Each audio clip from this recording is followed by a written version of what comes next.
વોટિંગની ઉંમર થઈ ગઈ કે બાકી છે? થઈ ગઈ થઈ ગઈ. આપણે આની પહેલા ના હજી ફર્સ્ટ ટાઈમ વોટર છો? તો ત્યાં છે કે અહીંયા છે? બોમ્બે બોમ્બે છે.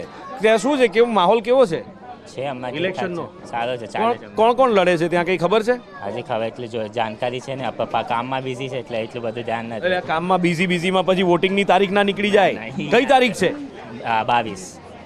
22 કઈ? 22 મે 22 મે. 20 મે સોરી 20 મે 20 મે. મારો બર્થડે છે ને એટલે મને અરે વાહ ભાઈ વાહ. એટલે પહેલા કહી દેવું તું 22 તારીખે બધા અમને વિશ કરજો. ફેસબુક પર, ટ્વિટર પર શોધી લેજો, બરાબર? તમારે જાહેરાત કરવી હતી ને મારી બર્થડે 22 તારીખે છે. પણ ચૂંટણી કઈ તારીખે? આપણો જવાબ બાકી છે. છે ને 22 નથી ને 20 નથી. શું નથી ચૂંટણી 21 તારીખે. હા, હવે બરાબર. મુંબઈમાં 21 તારીખે. અમને એમ કે અમદાવાદ વાળા જ બાર્ગેન કરે છે, પણ આ મુંબઈ વાળા તારીખોમાં બાર્ગેન કરે છે. 22, 20, 21. રાઈટ.